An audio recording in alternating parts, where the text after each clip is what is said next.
As chapter 2, my guess, is manuals. So I already released a video on this, but we're going to explain it a bit more in detail here. A lot of the time, beginners overlook manuals because they are looking at what people are currently doing. And if you've been around long enough, most people slowly move to devices as they progress. But most big gainers that I know start with manuals, mainly because you can start right away. And it's very easy to modulate how much work you're doing just by adding more sets. Manuals tend to be quite underrated in the PE community, and this is coming from someone who sells dick pumps, okay? They are quite useful. I have gained over 1.5 inches with manuals and 1/2 inch of girth in about 18 months with just my hands. So I know they can be quite effective when done right. So in this video, I'm going to explain to you the main manuals that I teach here on Peak Male Physique, just so you know what I'm talking about later on, and you can get started with these exercises right away. If you stick around to the end, there will be routines for you to use for free right out of my book. But if you want to get all of my content right away for this guide, check out BD's Beginner's Guide at peakmalephysique.com. Essentially, it's going to cover everything we're going to cover over the next month or so here on YouTube. So if you want to get started with devices right away, by all means, check out that book.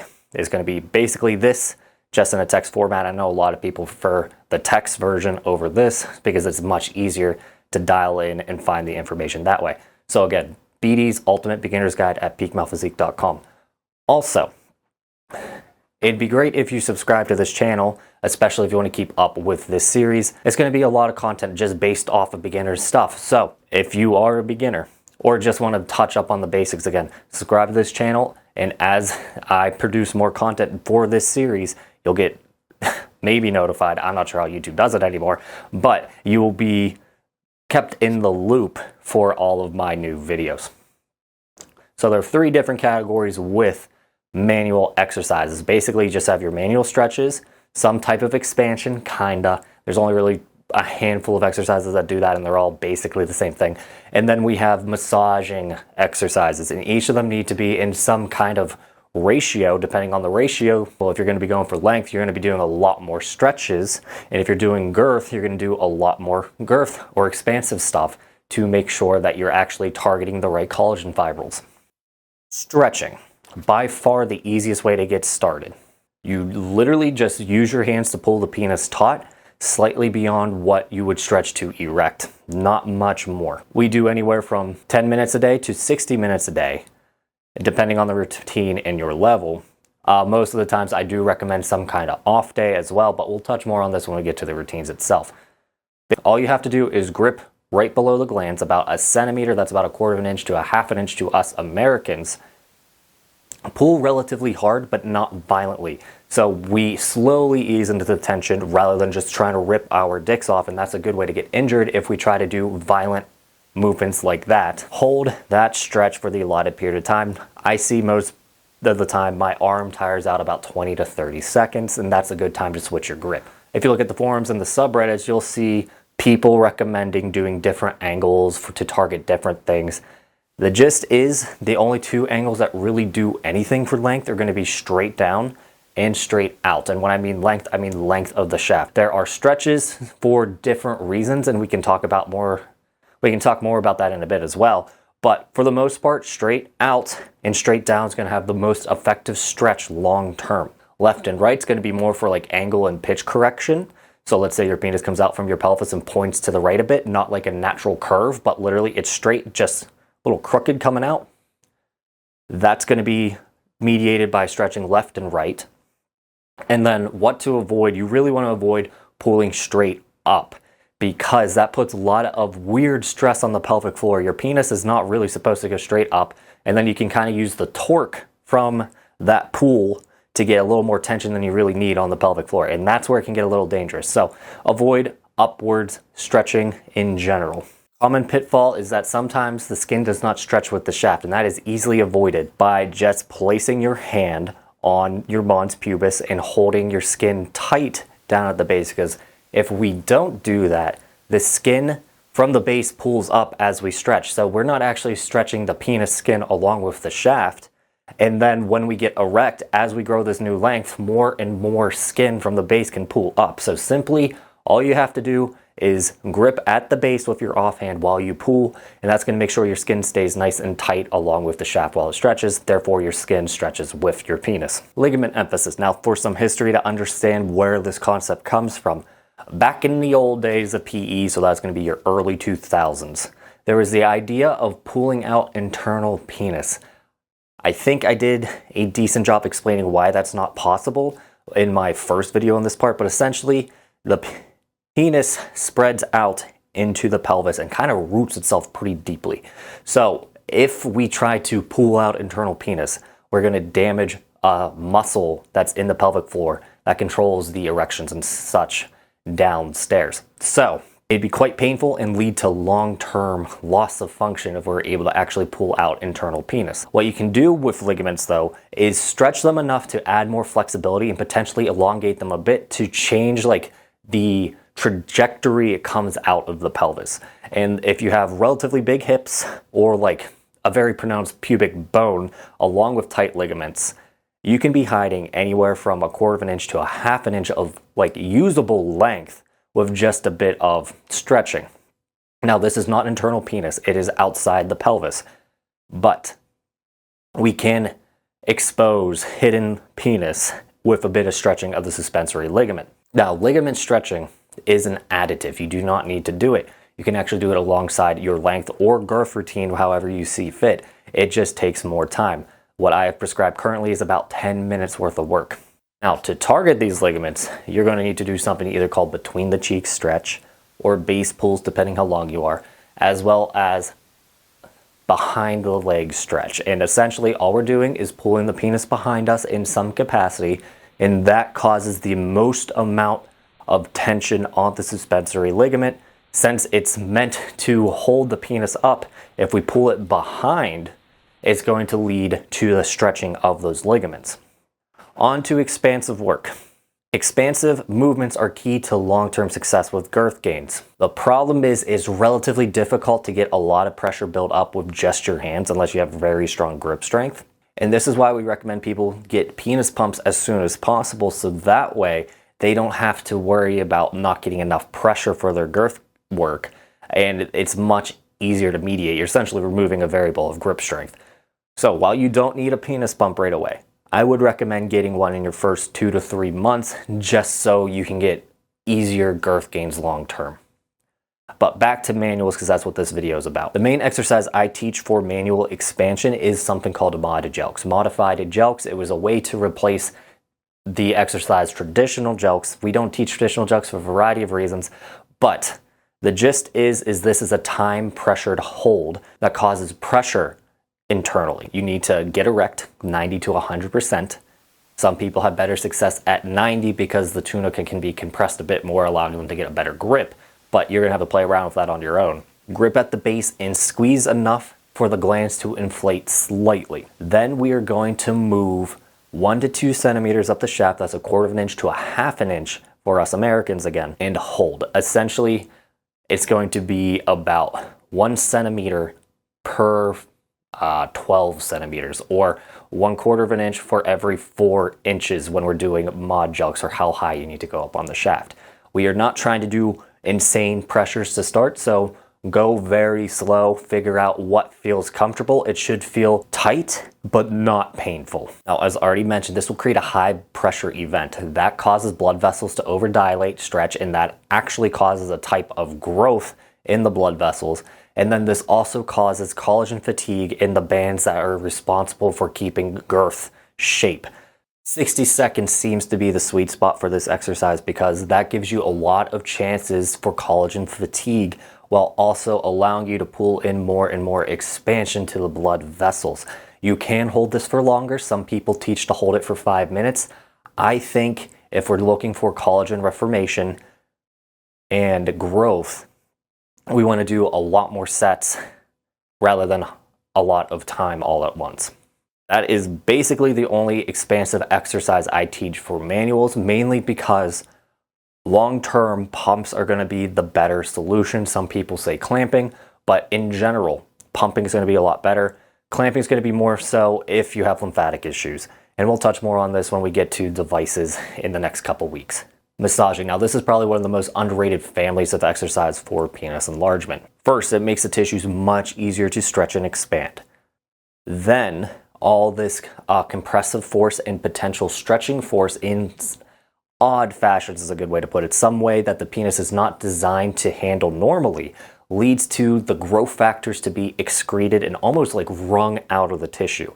Growth factors sit dormant in the extracellular matrix. We're getting a little too deep here, but there's always going to be like pools of growth factors in tissues, and then the movement of collagen fibrils or the stretching of tissues around it is what causes growth factors to release, and that's what causes the stem cells to look for repair and producing more tissue.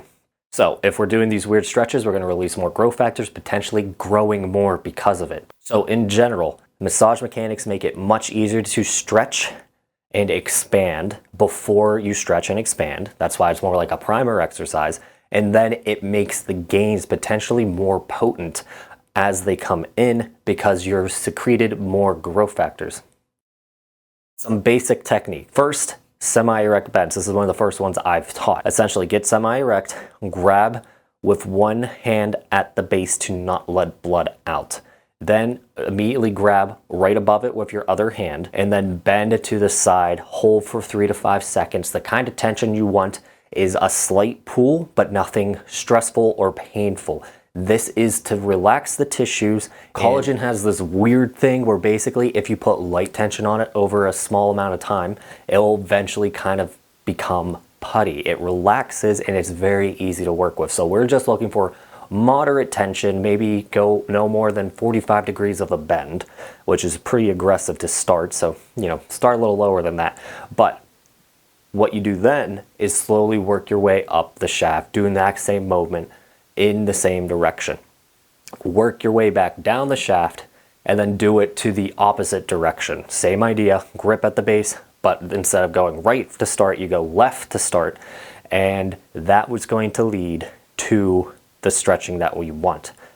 This is going to take you about 60 seconds to do one of these. We're going to do them about 3 times in general. Blood flow restricted massage, or BFR massage. Get semi-erect. So when I say semi-erect, that's going to be 40 to 60% of your max erection. Grip at the base or use a cock ring. We'll touch more on the cock ring idea here in a minute. With your offhand, knead the tissue as if you're pinching it. This is going to cause compressive force and then release the growth factors and cause that puttification. I'm not sure if that's a word, but that's in general. This is probably the easiest kind of exercise to do for the massaging mechanics because there's no real way you can overdo it other than pressing a bit too hard or going for too long. So we're going to only do this for up to 5 minutes. So all these exercises will benefit from using a cock ring rather than your hand to keep the blood in so you stay semi-erect. The cock ring is not going to have variable grip strength throughout the set. So it's going to be much easier to keep semi-erect while you do these massage mechanics. I get some of you won't be able to get a cock ring because of your life or where you live or who you live with. But at Peak Male Physique, we sell what I usually recommend for about $10 for 3. That includes shipping. So, unless you live outside the United States.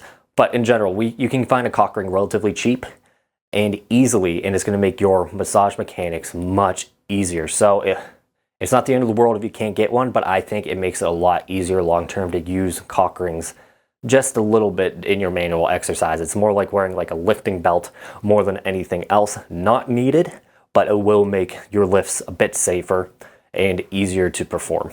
Now, tunica shears or diamond jelks depends on what content you've read from me at what point. Diamond jelks, though, are an alternative I made for traditional jelking. So traditional jelking, squeezed and pull up on the shaft. This causes like a stretching, expansive, and massaging force at the same time. We only really want the massage mechanic from this. So instead of doing a squeezing motion, we're doing a pinching motion. That's why we make a diamond with our fingers and go up the shaft that way. This removes the potential for nerve damages and potential burst capillaries because we are not allowing the pressure to build up at all. We're building up our pressure, our expansion with other exercises. Anything else is going to be redundant and potentially over-fatiguing and harder to regulate than other exercises that we use. So that's one of the main reasons why we don't teach traditional jokes anymore is that it was very variable in success and had a higher injury rate because a lot of people overprescribe jokes or prescribe too much pressure with jokes, and we kind of just moved on from it to get rid of any confusion. But back to diamond jokes. Pinch your grip. We're going to grip at the base with our offhand, hold the blood in semi-erect like every other massage mechanic. We're going to pinch the sides, go up the shaft slowly. Every 4 inches, every 12 centimeters, you're going to want a 1 second movement.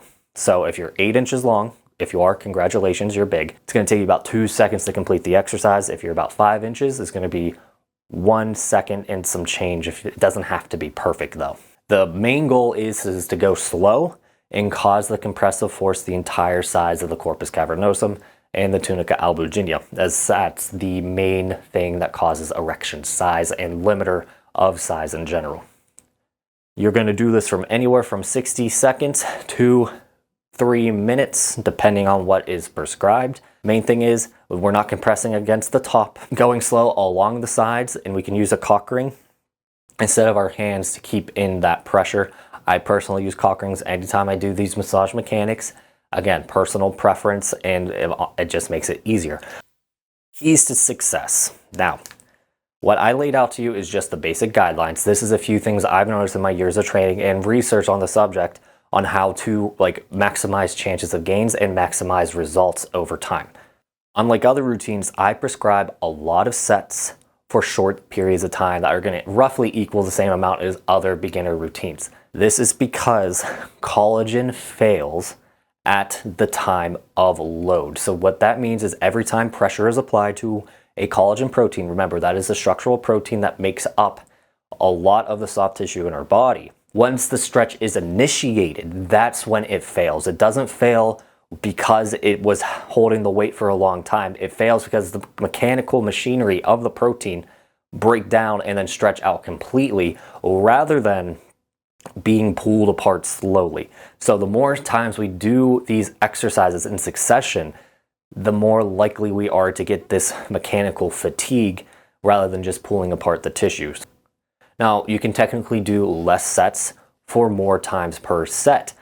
However, I just don't think that's optimal. It really just comes down to your own personal preference long term. You're not going to lose gains potentially doing 40-second stretches, but potentially doing 2-minute stretches, you're leaving chances of collagen fatigue on the table compared to 20-second stretches. So, in general, more sets are better when time is equal for each session. Massage for 5 to 10 minutes before every routine is going to make your routine actually faster long term because you're not fighting against a tight tissue.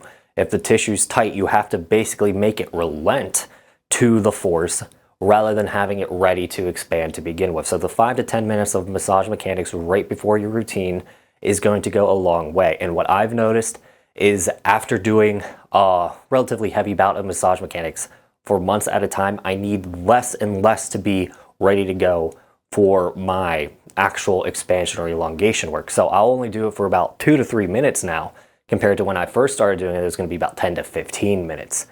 So once we get to the more advanced stuff, if you've done this stuff, you won't need as much massage mechanics. But for right now, that massage mechanics has a lot of benefit to you beginners. In the beginning, higher frequency, lower intensity routines are going to have more of an effect than higher intensity but lower frequency routines that you see some of those advanced guys do. You're not going to need time to make up for the amount of damage that you've caused to the tissue. You are literally trying to train the tissue you have right now to take this bigger shape because you already have a lot of collagen with you. It is just not optimally placed, and the more often we stretch it, the more likely it is to take this optimal shape that we want. And then as we progress, we add in harder and harder stuff. That's what's going to lead to collagen fatigue, but at the same time, we're going to need more time to recover from these heavier workouts. Now, this is all relative. My stuff is actually pretty lightweight compared to some of my contemporaries. In the beginning, 5 to 7 days. As you get to month 6, 7, 8, you're going to want to do 4 to 6 days a week. This is going to be synonymous to doing 100 push-ups a day versus doing a full bodybuilding chest day. 100 push-ups you can probably do every day, no real issues long term. But if you try to do a bodybuilding chest day every day, you're going to break down the tissues more than you are going to build them up. And that's going to be very similar to penis enlargement. But for now, you're more like doing 100 push-ups a day rather than maxing out on bench press every day. To your penis, that is. Now, touched on this already. Ligaments can be trained at the same time as your shaft for either elongation or girth. It's an additive. You can get a lot of gains really quickly if you combine some length work to the shaft as well as ligament work to make what you have existing stick out a bit more. Okay, on to routine. So I'm going to just stick up the graphics and do a little bit of voiceover, and that will be it because we already explained how to do the exercises. The length routine is available, full demonstration at forum.peakmusclephysique.com and on my Pornhub, same name as this channel. Cannot link that in YouTube though. I can link the forum. So as we touched on, recipe for success. The length routine is going to be high frequency, 5 to 7 days a week. I believe I have it written 4 to 6 days in the week. We're going to bump that up to 5 to 7. I'll send out an update. But prioritizing massage mechanics to teach the tissues to relax. And then we're going to do a lot of short sets of stretching to maximize chances of collagen fatigue. Then we do have some mod jokes. That's going to be mainly for erection quality because as we build up the blood holding tissue, our erections will get bigger. So the more blood we can hold, the better our erection quality is. So pairing that with some stretching and massaging, we're going to get a lot of erection quality as well as more length tissue properly laying that currently exists. So it should be a pretty straightforward and relatively successful routine. It is very similar to what I did to start. Now for progression, every week we're going to be adding 2 sets of 20 seconds of static stretching, up to 30 minutes total. So we're going to be doing roughly 90 sets, I believe off the top of my head, at the very end of this routine. That's a lot of work. Again, you can change the set timing as much as you need, but you do not want to go over 30 minutes total stretching. By months 3 or 4, I would consider getting some kind of length device to make it easier, because at that point it's beginning very cumbersome to continue to do your routine day in and day out. The girth routine. Massage mechanics again for about 10 minutes, and then we're going to do a lot more mod jelks. 60-second reps, 10 to start. Every week we're going to be adding 1 mod jelk set up to 30. Now that is relatively intense, so take it slow. The 1 a week is a good guideline. If you're seeing good results at say 20 mod jelks, there's no real reason to increase it unless you're just trying to get ready for pumping, for example. It's a good primer for the more intense stuff. But going beyond 20 minutes, going beyond 20 minutes of mod jelks, that's where it gets kind of intensive and cumbersome, particularly on your grip strength, to do mod jelks that long. So I would recommend getting a penis pump at about months 3 or 4 again, just to make it easier on yourself long term. Both of these routines have retention built in. Retention is what's going to teach your tissues to take this bigger, larger shape.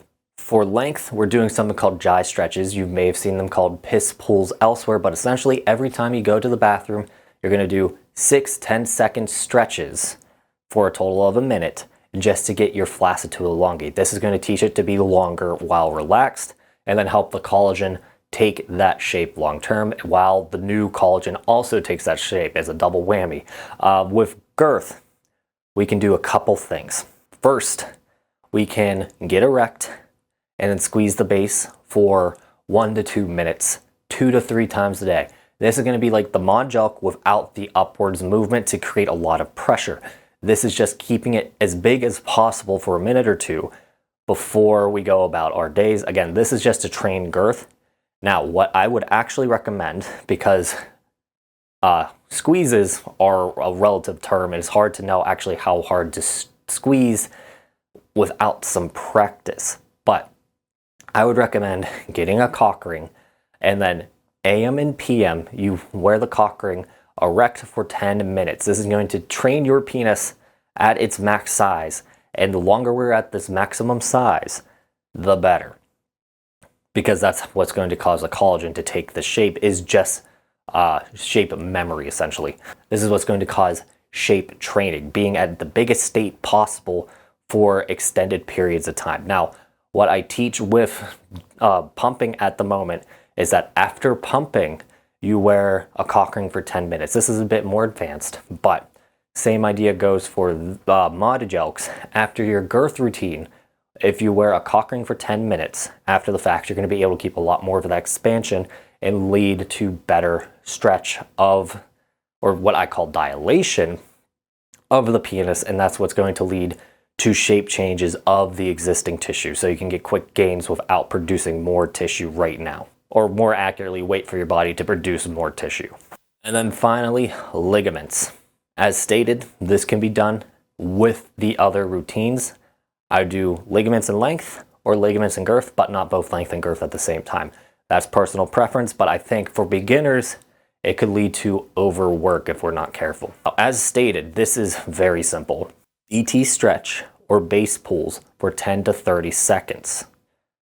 Then leg up stretch, 5 sets each leg, 30 seconds. So that's going to be 30 seconds one side, 30 seconds the other side. That's going to be one set. There are no progression requirements, meaning you do not need to add more sets as we go. The ligament just needs to learn to adapt, to be flexible and relaxed, so we don't really need to worry about overstretching it and growing the ligament. I would not bet the house on this to make you a bigger long term, but like 1/4 of an inch here is a nice way to start the process of growing long term. I do not see the need to do more than 4 months of ligament training. Potentially, once you've been doing PE for like 3 to 4 years, you might need to work the ligament a bit just to like get the tissues to sit properly again. But in general, it's not a huge deal after you already trained the ligaments. There's a lot to cover here. That's going to wrap it up for manuals. I hope this helps a lot of you. We're going to talk on devices very soon. I got to order something to show you what not to do with extenders, but in general, that should be in the next week or two. Extenders, hangers, pumps, and then we'll talk about clamping and why I don't really think you should be doing it. Then we're going to talk about a few other things, erection quality, trying to think of what else off the top of my head. But we're going to have a lot of videos coming out that are going to be super helpful for you new guys. So again, like and subscribe, mainly subscribe for the new stuff. And I will see you in the next one.